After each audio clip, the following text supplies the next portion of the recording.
Ndala, Ndala. Bonjour à tous et bienvenue, bon retour sur ma chaîne. Aujourd'hui, je voulais vous parler des langages, du langage et de l'expression de la spiritualité et de la culture à travers le langage. Il y a beaucoup de discussions autour de la décolonisation de nos mots, de notre manière de parler ou même du langage qu'on utilise. Et bien que ça ait un peu de sens, parce qu'on peut se dire, une personne pourrait se dire que on parle le français ou l'anglais qui sont des langues étrangères aux Africains. Mais néanmoins, de mon point de vue, cette observation ne vient que si on considère en fait la perspective colonialiste qui est que on a sa propre langue et on veut l'imposer aux autres pour pouvoir ne pas avoir à apprendre la langue des autres, ne pas avoir à les connaître en imposant sa culture, etc., à travers sa langue aussi. Mais si on regarde d'un point de vue de la majorité des cultures africaines, c'est qu'il y a une ouverture à apprendre, il y a une ouverture à s'enrichir, il y a même une volonté, et je dirais même parfois une nécessité à s'enrichir et à connaître l'autre, à connaître la personne qui est différente, qui vient d'un village différent, d'un groupe ethnique différent. Et on est plus ouvert à vouloir connaître cette personne-là, à apprendre sa langue, peut-être sa nourriture, et à connaître cette personne-là. Et c'est pas quelque chose qu'on retrouve nécessairement dans toutes les cultures hors de l'Afrique. Donc c'est ça qui fait que dans la plupart des pays africains où vous allez voir que les personnes qui sont natives, les personnes qui sont restées au village, parfois parlent plus de deux ou trois langues de leur pays ou de leur région. Et j'ai parlé particulièrement du Cameroun, des Bamileke, ou pas des Bamileke en particulier, parce que c'est un phénomène qu'on retrouve un peu partout au Cameroun, mais le Camerounais typique moyen d'antan, euh, pouvait connaître plusieurs langues, même dans sa propre région. Pour les Bamileke, par exemple, d'un village à un autre, la langue peut être complètement différente, avec des mots qui sont différents, ou même des mots qui ont des significations qui sont différentes. Et c'était pas tabou du tout de connaître deux, trois langues. Si vous étiez amené, par exemple, à trouver un travail qui était hors de votre village, qui était dans une autre région du Cameroun, c'était tout à fait naturel que vous et vos enfants commenciez à apprendre cette autre langue. Et ça enrichissait en fait votre patrimoine culturel parce que votre enfant finirait par connaître deux, trois langues. Et la génération de mes parents, mon père a grandi justement en bougeant un peu au Cameroun et en apprenant plusieurs langues. Il connaît le Douala, il connaît le Bassa, etc. Et c'était un enrichissement parce que ça vous permettait justement de connaître d'autres personnes, de comprendre ce qu'ils disent et de voir un peu la route. Souvent, mon père faisait l'exercice de parler avec un chauffeur de taxi, de savoir d'où est-ce qu'il vient et puis de parler des similarités dans leur langue, mais aussi de certaines différences. Donc c'était perçu comme une façon de s'enrichir, une façon aussi d'unir le pays, parce que plus on connaissait les langues et les traditions de chacun des uns des autres, plus on avait aussi de l'engouement et du respect pour ces autres traditions, même si elles n'étaient pas les nôtres. Et donc ça ne faisait pas exception. Quand le colon est arrivé, la façon de réfléchir africaine n'est pas d'être antagoniste, mais plutôt d'essayer de savoir qui est cet étranger, quelle est sa langue. Donc l'intégration des langues étrangères comme l'anglais ou le français, de ce point de vue-là, n'est pas une mauvaise chose. Ça permet au monde de s'enrichir avec cette langue nouvelle. Maintenant, ça ne veut pas dire que je suis d'accord avec le fait qu'ils ont imposé leur langue et puis à travers la violence, à tout ce qui s'est passé. Pas du tout. Mais c'est pour vous donner une perspective sur le point de vue, la façon de penser, de réfléchir euh, à partir de la culture. Maintenant, il faut aussi mettre un peu de côté votre côté académique, votre côté rebelle, qui aurait tendance peut-être à vouloir tout casser, tout brûler avant de recommencer. Moi, je regarde toujours en disant, regardons ce qu'il y a, essayons de comprendre qu'est-ce qui s'est passé et essayons de garder les choses qui nous sont encore utiles, les choses avec lesquelles qui pourraient nous bénéficier en fait. Et donc, comme on dit souvent, ne pas jeter l'eau du bain avec le bébé. Et on verse l'eau, mais on garde le bébé. Et ici, c'est un peu la même approche que je vous suggère parce que le français qui est dans les pays africains, dans la plupart d'entre eux, de mon expérience ayant vécu au Cameroun, mais aussi en Côte d'Ivoire et puis au Sénégal, c'est que ce français-là n'est pas le même, ce n'est pas le français de France. C'est-à-dire que hors de l'école, lorsque vous allez étudier à l'école primaire, au lycée, puis à l'université. Oui, ce français-là, c'est un français limpide, c'est le français académique euh, que tout un chacun qui a un diplôme, une licence qu'il a obtenu en français est capable de parler un français bon et limpide. Donc vous recevez une lettre d'un académicien de Côte d'Ivoire ou du Cameroun, du Sénégal, de n'importe où, elle va être tout aussi bien qu'un académicien qui se retrouvait en France. Maintenant, dans le français parlé au jour de jour, dans le quotidien, que ce soit, bon, moi je vais parler plus de mon expérience en Côte d'Ivoire ou, au Cameroun, ce français-là n'est pas du tout le même. C'est un français, la langue finalement a été adaptée pour pouvoir traduire les, la culture et la spiritualité africaine à travers ces mots. Donc ça veut dire que maintenant, la spiritualité va venir s'exprimer à travers les mots de la langue française. Et si vous regardez les choses littéralement, vous n'allez rien comprendre. Parce que ça va être des mots qui sont utilisés, mais auxquels on donne un double sens, un triple sens, un quadruple sens, que vous ne pouvez pas comprendre si vous n'êtes pas vous-même connaisseur de la culture ou de la tradition spirituelle dont il est question. Donc par exemple, on dit souvent que les Inuits, qui est un peuple qui vit dans la neige, a peut-être plus de 50, 60, je pense que même jusqu'à 100 mots pour décrire la neige dans ses différents aspects, dans ses différentes qualités, dans ses différents reflets. Donc, alors qu'en français, on a juste neige. Donc, parce que la culture française n'est pas un milieu où la neige abonde tellement qu'il faut décliner tous ces aspects. Et ça, comme dans beaucoup de langues. En anglais non plus, on n'a pas tous ces mots-là. Et donc, si un Inuit commence à apprendre le français, ils pourront, eux, au fil du temps, décliner d'autres ou utiliser d'autres mots qui vont pouvoir refléter cette connaissance qu'ils ont. Et c'est exactement ce que j'essaie de vous amener à comprendre en termes du français, par exemple au Cameroun, où on utilise des mots qui viennent de la langue française, mais qui n'ont plus le sens originel à qui on leur a donné ou auquel on ajoute un sens supplémentaire. Et je fais cette vidéo en prémisse parce que je vais vous faire certaines vidéos qui vont suivre sur certains contextes ou certains aspects de la tradition africaine, camerounaise ou bamileke, que si je vous donnais juste ces concepts-là, vous allez tout de suite courir avec les mots français, mais vous n'allez pas comprendre. Donc ça vous permet aussi d'arriver quelque part et puis de toujours, lorsque vous n'êtes pas sûr ou lorsque vous entendez quelque chose, de demander des clarifications pour que vous soyez apte à comprendre de quoi est-ce qu'il s'agit fondamentalement. Donc, ce n'est pas parce que vous connaissez les mots. Donc, vous allez faire peut-être une assumption, vous allez assumer que ces mots-là veulent bien dire ce que vous pensez, ce que vous connaissez dans votre langue ou dans la langue originelle dans laquelle elle est. Mais sachez que quand vous êtes en Afrique, ces mots-là peuvent avoir plusieurs sens.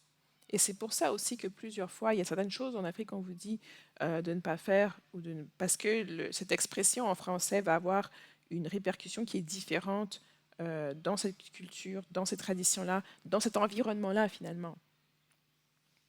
Donc, voilà, pour ceux d'entre vous qui parlent toujours de décoloniser le langage, ici, mettez un peu cet aspect-là, cette approche académique de côté, parce qu'avant de décoloniser quoi que ce soit, il faut d'abord observer, faire un état des lieux. Et de ma perspective, il faut toujours regarder est-ce qu'il y a quelque chose d'utile là-dedans. Et on ne peut pas juste décoloniser ou casser les choses ou retourner sans avoir compris qu'est-ce qui s'est passé, d'où est-ce qu'on est parti, où est-ce qu'on est arrivé. Et dans cette création qui est avec nous aujourd'hui, est-ce qu'il y a des choses là-dedans qui nous sont utiles ou est-ce que tout doit être jeté? Et je pense que cet aspect de dire qu'en fait, la culture ne s'arrête jamais parce qu'on vous impose un nouveau langage. Le langage n'est qu'un outil d'expression. Et au contraire, la spiritualité ou la culture n'a pas besoin que vous la défendiez. Et même si vous vouliez vraiment faire quelque chose pour faire avancer la culture ou la tradition, il s'agirait de la perpétuer, de la vivre au jour le jour. Ce serait le meilleur moyen de défense, plutôt que d'aller quelque part et de crier ou de militer de façon forcenée. Parce que la culture est une chose qui est vivante, qui se vit à travers nos gestes de tous les jours, notre façon de penser, de réfléchir, etc.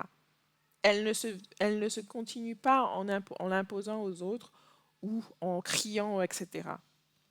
Donc là, ça devient extrêmement important pour vous de comprendre que notre culture ou tradition africaine ne s'est jamais arrêtée, elle ne s'arrêtera jamais. Tant qu'il y aura des Africains qui sont prêts à y participer, elle va perdurer, elle va continuer. Donc, Peut-être que ça va enlever un peu de stress à certains d'entre vous qui ont vraiment peur que tout disparaisse. Et d'ailleurs, on dit toujours, qui cherche, trouve. Les choses ne sont pas perdues, elles ne sont pas cachées. Il vous suffit, vous, d'avoir l'intérêt de trouver les réponses à vos questions et vous allez les trouver. Toute personne qui cherche trouvera ce qu'elle est en train de chercher. Ça, c'est ma perspective. Et donc, quand vous regardez le langage, que ce soit l'anglais ou le français dans les pays africains, ou l'espagnol, ou le portugais, ou toutes ces différentes langues qui ont été importées sur le continent, si vous allez au jour le jour dans les milieux qui seraient plus de voix traditionnelles, donc pas les personnes qui sont plus tournées vers la vie moderne, qui essaient de recopier ou de mimiquer ce qui se passe en Occident finalement, mais dans la personne commune au jour le jour, donc, et vous pouvez les trouver notamment dans les marchés, vous pouvez les trouver dans les villages. Si vous êtes en ville, dans les marchés, ce serait le mieux. Si vous avez la possibilité, allez au village, parce que ce serait beaucoup plus facile pour vous de pouvoir observer ce phénomène, où la culture maintenant est exprimée dans cette langue étrangère. Et elle va s'exprimer d'une autre manière qui est clairement distincte de la signification originelle dans le langage donné. Et ça, on l'observe aux États-Unis. On l'observe partout dans le monde où il y a une population indigène à qui on apporte un langage qui est différent de sa propre culture, de d'où tu viens. Mais cependant, au fil du temps, notre tradition, notre culture, notre spiritualité peut aussi s'exprimer à travers ce langage. Et c'est à vous, justement, de pouvoir reconnaître cela et de pouvoir l'observer pour y voir, justement, l'application et l'utilité de ce phénomène. Ce phénomène qui se traduit dans beaucoup plus d'endroits que juste en Afrique, mais comme c'est l'objet de nos discussions. Et donc, je vais vous donner un exemple très simple. Si vous habitez, par exemple, au Cameroun, vous allez voir que je vais prendre un mot français, le maquis, qui désigne la broussaille, c'est-à-dire qui désigne les buissons, un endroit. Si je regarde dans le Larousse rapidement, ça désigne des buissons, une formation d'arbustes et de buissons résultant de la dégradation de la forêt méditerranéenne.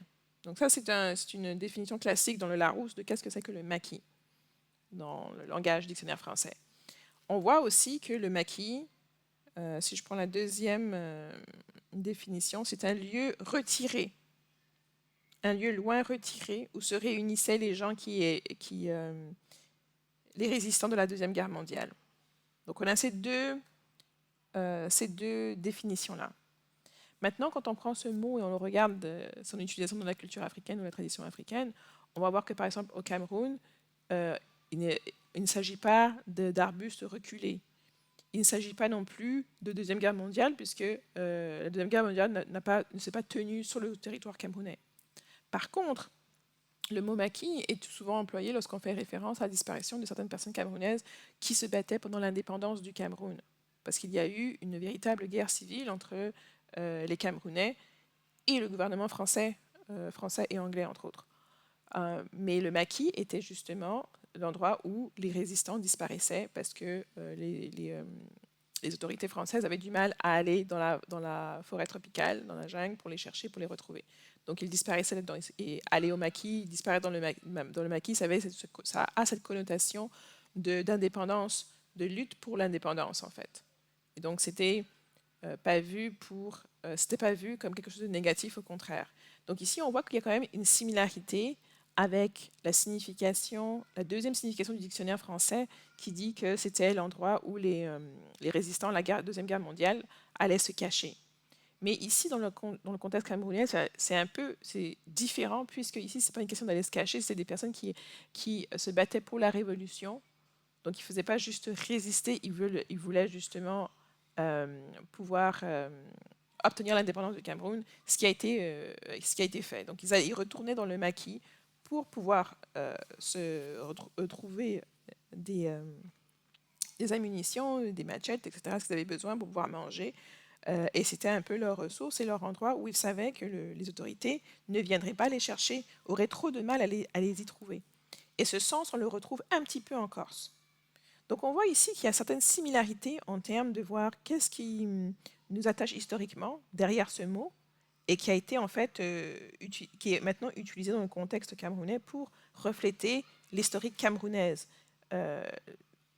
en termes de l'indépendance. Maintenant, si on prend encore ce même mot, maquis, et on s'en va en Côte d'Ivoire, le maquis en Côte d'Ivoire, rien à voir avec l'indépendance, le maquis en Côte d'Ivoire, c'est le restaurant, là où ils font le show, où on mange, où on fait la fête. Et le maquis est devenu une expression dans la culture elle-même ivoirienne. Donc, moi, quand je suis arrivée en Côte d'Ivoire et que j'entendais maquis, ça m'a pris un petit peu de temps. On me disait, oh, on s'en va au restaurant. On s'en va pas, on s'en va pas se mettre ensemble pour une révolution historique pour le pays.